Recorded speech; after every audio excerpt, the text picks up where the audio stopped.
안녕하십니까. 정확한 분석으로 시대 흐름을 읽어드리는 와이타임스 정세 분석의 추부길입니다.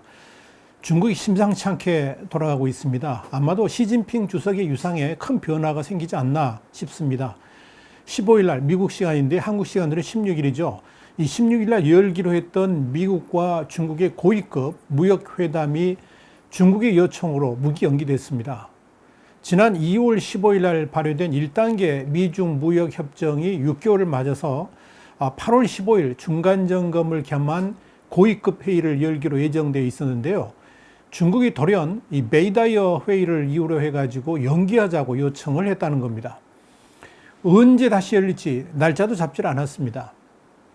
회의도 직접 만나는 것도 아니고 미국의 로버트 라이트하이저 미국 무역대표부 대표 그리고 중국의 협상대표죠. 류호 부총리가 화상으로 진행하기로 한 것이었습니다. 그런데 이게 연기된 겁니다. 중요한 것은 회담 연기 사유를 메이다이어 회의 문제라고 했다는 점입니다. 이제까지 중국은 이 메이다이어 회의를 공식적으로 입에 담지도 않았고요. 특별히 중국 언론에서는 아예 거론조차 안 하는 금기 단어 중에 하나였습니다. 그런데 그런 메이다이어 회의를 대외적으로 꺼내면서 회의에서 내용이 아직 조율되지 않아서 회의를 연기할 수밖에 없다. 이렇게 중국 측이 말했다는 점을 주목해 봐야 됩니다. 그렇다면 이 메이다이어 회의 지금 어디까지 어떻게 진행되고 있는지 살펴볼 필요가 있습니다. 우리 신문은 지난 4일 중공산당 원로들 시진핑의 사임 요구라는 제목의 기사에서 시진핑 운명가를 메이다이어 회의가 시작한 듯하다라고 단독 보도를 해드린 적이 있습니다.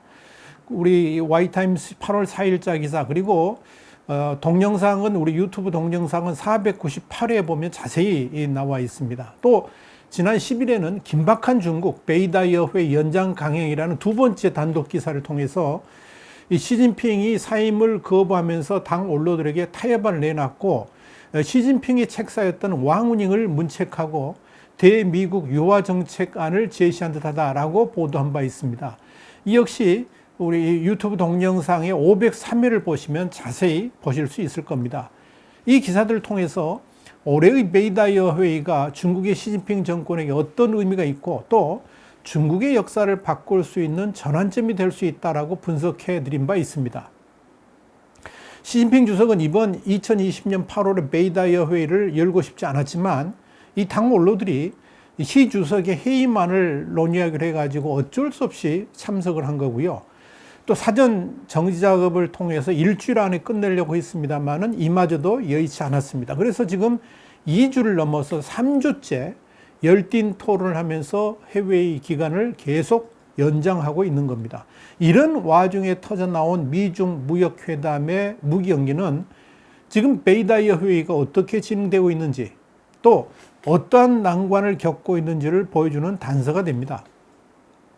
현재 중국 소식통들이 전해온 바로는 지금까지 메이다이어 회의에서 논의된 내용들은 5가지로 정리를 해볼 수가 있습니다. 하나씩 상세하게 좀 말씀을 드리죠. 첫 번째는 시진핑 주석의 외교 전략 실패 시인 그리고 보안책에 관련된 부분입니다. 이번 메이다이어 회의에서 가장 큰 이슈가 된 거죠. 덩샤오핑의 도광양회, 그러니까 자신을 드러내지 않고 때를 기다리며 실력을 기른다는 도광양회를 무시한 시진핑 주석의 외교 정책에 대해서 대단한 비판이 쏟아져 나왔습니다. 이 당 원로들의 가장 큰 불만은 대미 정책에 대한 겁니다. 당 원로들은 중국이 건드리지 말아야 될 것을 건드렸다 그러면서 미국이 중국 공산당을 변화시키겠다는 결심이 섰다 하면서 불안감을 드러내 보이고 있죠.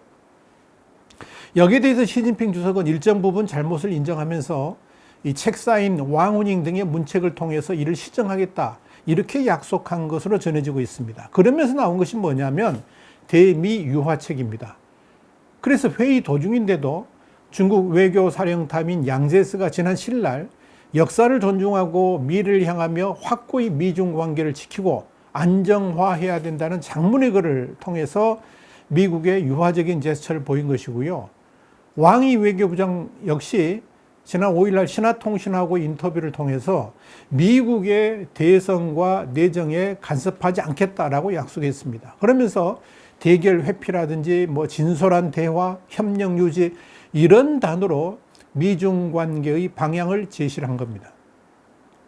그동안의 기조하고는 180도 다른 발언들입니다. 이런 대미 유화책이 바로 메이다이어 회의의 산물로서 나온 거죠. 이런 메이다이어 회의를 이 결과를 집약한 것이 바로 3년 3경 정책입니다. 그러니까 유화책을 펼칠 대상 셋, 그리고 그럼에도 불구하고 강경하게 나가야 될 분야 셋, 이렇게 정리한 것이 바로 3년 3경 정책입니다.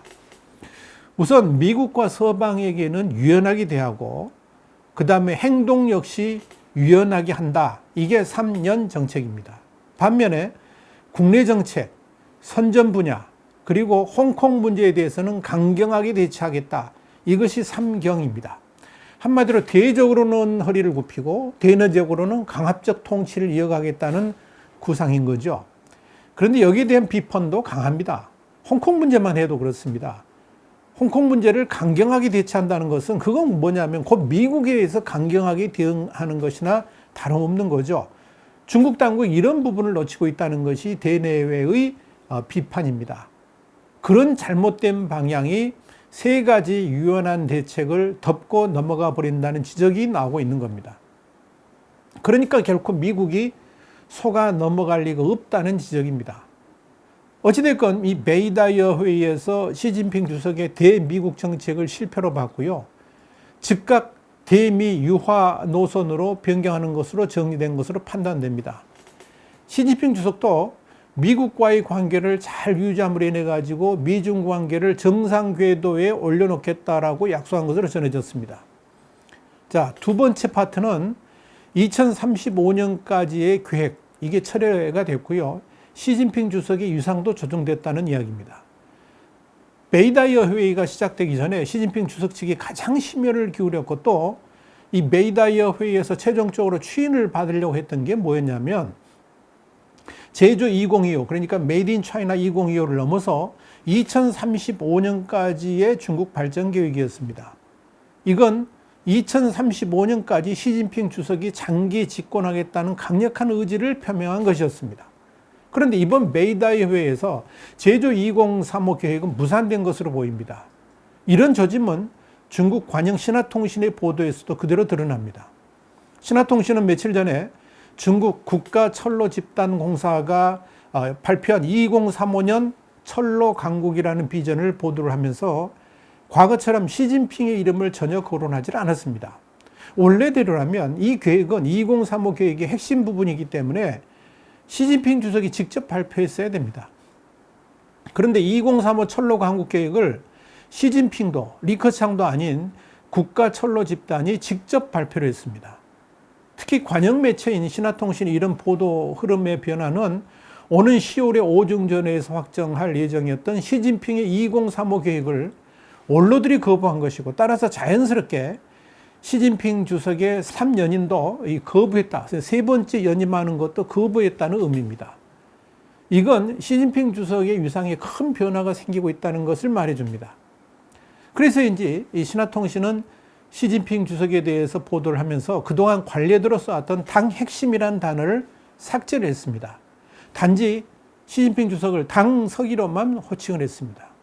그 의미가 무엇인지는 좀 더 두고 봐야 되겠습니다만은 분명히 이 시진핑 주석의 유상에 큰 변화가 일어나고 있는 것만큼은 확실해 보입니다.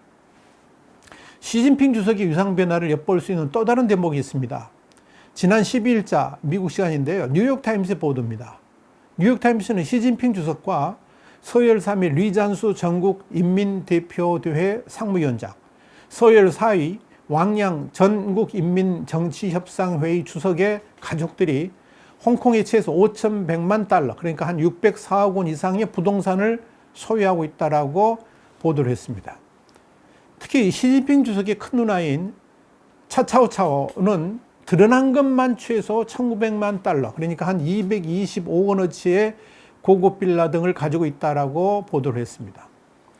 뉴욕타임스는 미국의 홍콩 제재가 강화가 되면 이들의 재산에도 문제가 생길 수 있다는 분석도 곁들였습니다. 그런데 중요한 것은 이런 내용이 중국 내부의 핵심으로부터 빠져나간 정보라고 의심하고 있다는 겁니다. 그만큼 시진핑 주석의 위상이 흔들리고 있다는 것이고 시진핑 주석을 흔들려고 하는 세력이 그만큼 많다는 것을 보여주는 겁니다. 세 번째는 리커창 총리와의 업무 영역 문제입니다. 특히 이 중국의 경제 운용에 있어서 시진핑 주석의 유상 변화는 분명히 정리가 될 것으로 보입니다. 원래 이 시진핑 주석 취임 당시에 당 운영과 이데올로기를 시 주석이 책임을 지고 리커창 총리는 경제 사업을 주관하기로 했었습니다. 그런데 시진핑 주석은 자신의 권한을 강화하면서 리커창이 맡고 있는 경제 영역까지 손대기 시작을 했습니다. 시 주석은 자신의 신복인 유허를 앞세워가지고 미중 무역 협상을 이끌었고요. 자연스럽게 경제 문제도 리커창을 소외시켰죠. 그리고 류허가 직접 시진핑 주석한테 보고하고 집행하기까지 이르렀습니다. 그동안에 이런 변화에 대해서 인내를 해왔던 리커창 총리가 이번 8월에 메이다이어 회의를 계기로 해가지고 당 원로들의 지지를 얻고 시 주석에게 정면 도전하게 된 것이고요. 그래서 공개석상에서 공공연하게 시 주석의 경제 정책에 반기를 든 것이었습니다. 사실 이 시진핑과 리커창의 경제 발전 방향은 본질적으로 큰 차이가 있습니다. 리커창은 시장과 민영 경제파에 속하는 사람입니다. 반면에 시진핑은 마오쩌둥 시대로의 회귀, 그 회모 시대라고 그러는데요. 마오쩌둥 시대로의 회귀, 그리고 국가가 경제를 직접 지배하는 국유기업 중심 경제를 주창합니다. 그런데 당 원로들은 시진핑이 아니라 리커창의 경제 운용 방식에 손을 들어줬다는 겁니다. 이런 관점에서 이번 메이다이어 회의 이후에 시진핑 주석이 즉각 물러나지 않더라도 최소한 업무 영역에 대한 전면적 개편은 어쩔 수 없이 단행될 것으로 보입니다. 우선 경제부문과 과학기술 분야는 원래대로 리커창 총리가 직접 관장하게 될 것으로 판단됩니다. 그렇게 되면 미국과의 무역도 리커창 총리가 직접 관장하게 되는 거죠. 이런 이유 때문에 미국과 중국 간의 최고위급 무역 협상이 무기 연기된 것으로 보고 있습니다. 시진핑 주석과 유허로 이어지는 미국과의 무역 문제 책임자 라인이 리커창으로 변경되게 되면 이 무역 협상 전반에 걸쳐서 새로운 접근을 해야 되기 때문에 일단 무기 연기한 다음에 미중 간 무역 체제를 완전히 새롭게 정립하겠다는 것이 리커창 총리의 뜻인 것으로 보여집니다. 리커창 총리는 또 그동안 시진핑 주석이 맡아왔던 중앙과학기술 용도 소조도 떠안을 것으로 보입니다. 이번 메이다이어 회의에서 당 원로들에게 시진핑 주석이 가장 질책받은 것도 바로 이 분야였기 때문에 그렇습니다. 자, 네 번째는 국내 경제 문제입니다. 지난 10일 날 미국의 자유아시아 방송도 이번 메이다이어 회의 기간 중에 중국 공산당 고위층이 국내 경제 상황에 대해서 집중적으로 논의했다라고 보도를 했는데요. 그만큼 지금 중국의 경제 상황이 극도로 위축되어 있다는 의미이겠죠. 13일 중국 관영 신화왕에 따르면 시 주석은 7년 만에 다시 찬반, 그러니까 먹고 남은 음식 이야기를 꺼냈는데요. 음식 낭비 현상 때문에 가슴이 아프다 그러면서 음식 낭비를 단호히 막아야 한다라고 지시를 했다는 겁니다. 그렇다면 왜 이런 지시를 시진핑 주석이 직접 했을까 궁금하지 않습니까? 홍콩의 밍보가 이런 보도를 했습니다. 미중 갈등이 심하고 있는 상황에서 중국이 식량 안보 문제에 부닥치고 있음을 보여주는 것이라고 했습니다. 그러면서 코로나19 사태는 물론이고 중국 남부 지방의 홍수 피해, 메뚜기 떼 피해 등으로 식량 안보가 불확실성에 직면했다라고 분석을 했습니다. 그런데 더 근본적인 문제가 바로 밍보도 지적을 했습니다만 문제는 올 여름 양스강 유역의 집중적인 홍수로 인한 식량 생산의 대폭 감소 문제입니다. 엄청나게 줄어들 것이라는 거죠. 실제로 이 양스강 유역에서의 쌀 생산량은 중국 전체 쌀 생산량의 70%를 차지합니다. 그런데 이번 여름 대홍수로 이 유역 상당 부분이 물에 잠겼습니다. 그렇다면 그 피해가 얼마나 될지는 상상을 초월합니다. 여기에 메뚜기 떼의 습벽도 있었습니다. 시진핑 주석의 잔반 문제 제기는 이런 최악의 식량난을 대비하라는 지시인 것으로 보여집니다. 그리 안 해도 미국과 중국 간의 정면 충돌로 가고 있는데 이 부족한 식량의 대부분을 미국에서 사와야 됩니다. 자, 그런 입장에 처해 있는 중국이 당연히 위기감을 느낄 수밖에 없습니다. 단순한 쌀 문제만 아닙니다. 중국인의 필수 식품 그러면요, 또 있죠. 쌀 외에도 콩과 돼지고기입니다. 이번에 비피를 크게 본 스촨성 같은 경우는 돼지고기 생산량 중국의 1위 지역이고요. 전 세계 생산량의 10%를 차지합니다. 그런데 이번 홍수 피해가 이런 중국인들의 필수식품 수급에 어떤 영향을 미칠지 이거 도대체 예측 불가합니다. 분석이 되질 않습니다. 인구 14억 4천의 중국에게 있어서 쌀과 콩, 돼지고기는 생명과도 같다고 말해도 좋을 정도로 필수 중에 필수식품입니다.